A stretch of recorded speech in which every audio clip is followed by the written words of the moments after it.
Dia, galera, tudo bom? Então, hoje a gente vai ver um pouquinho sobre as bases. Anteriormente, a gente estava estudando sobre os ácidos. A gente viu que todo ácido sempre apresenta como cátion, ou seja, carga positiva, íons H+, certo? Os ácidos, eles sofriam a ionização. Como assim? Todo ácido misturado em água, em meio aquoso, ele libera cargas positivas e cargas negativas. Exemplo, o HCl em meio aquoso, na presença de água, ele forma cátions H+, e ânions Cl-. Isso é a ionização, certo? Agora, nas bases, o processo é praticamente o mesmo, só que ele é chamado de dissociação iônica, certo? A diferença é que nos ácidos, todo ácido, a parte positiva é o H+, ou seja, todo ácido tem hidrogênio. Se você observar as bases, todas elas possuem esse grupo OH, que é chamado de hidroxila, certo? Todas as bases, ó, tem o OH. Então, como é que é esse processo de dissociação iônica? Mesmo esquema. Qualquer base na presença de água, aqui está um exemplo clássico, NaOH é a que a gente conhece como soda cáustica, correto? Então, qualquer base na presença de água, ela vai formar cargas positivas e cargas negativas através da dissociação iônica.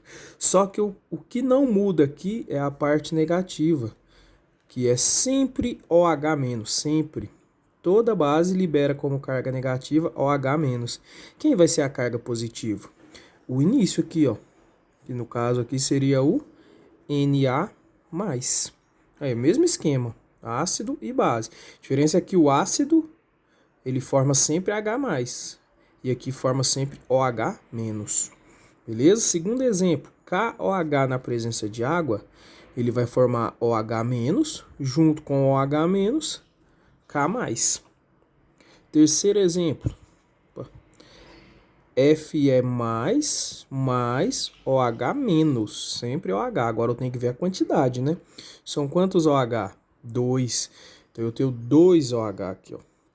Se eu tenho duas cargas negativas para OH, essas duas cargas provenientes de onde? Das cargas positivas. Então eu vou ter duas aqui também, ó. Então fica 2 Fe2 mais 2 OH-. Por que eu não posso colocar esse 2 aqui? Porque se eu coloco esse 2 aqui, ó, eu estou falando que eu tenho 2 átomos de ferro. Eu não tenho 2 átomos de ferro. Eu tenho 2 átomos de OH, né? Que aí fica aqui, ó, 2 OH-. Aqui, ó, fica Al mais OH-. Quantidade, são quantos OHs? São 3. Então, são 3 OH. Se tem 3 aqui, 3 aqui. Último, PtOH4. Fica PT mais OH menos. São quantos OH? São 4. Então, é 4 aqui e 4 aqui. Então, esse processo é chamado de dissociação iônica. Beleza. Classificação das bases. Mesmo esquema dos ácidos. A gente tinha o monoácido, o diácido, o triácido e o tetrácido. Agora, a gente vai ter a monobase, dibase, tribase e tetrabase. Fácil. Quantos OH eu tenho aqui, ó? Só um, ó. Somente um OH sofreu ionização. Então aqui é uma monobase.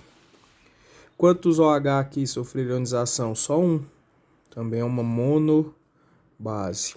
Aqui agora já são quantos, ó? São 2, ó. São 2 OH. Então aqui é uma dibase. Aqui são quantos? 3. Então é uma tribase. E o último aqui são 4, tetrabase. Beleza? Nomenclatura. Vamos dar nome às bases. Isso é fácil, é mais fácil que ácido. Você sempre vai começar com a palavra hidróxido, por causa da presença do OH, que é a hidroxila, mais o nome do elemento que está junto com o OH. E é só olhar na tabela periódica. Por exemplo, aqui a letra A. Ó. Primeiro exemplo.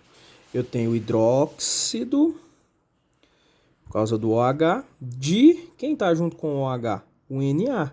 Se você olhar lá na tabela periódica, lá na primeira coluna, o Na é o sódio. Então, é o hidróxido de sódio, certo? popularmente conhecido como soda cáustica. Isso aqui é a soda cáustica. Ó. O nome científico é hidróxido de sódio. Popularmente a gente chama de soda cáustica. Segundo exemplo, hidróxido de...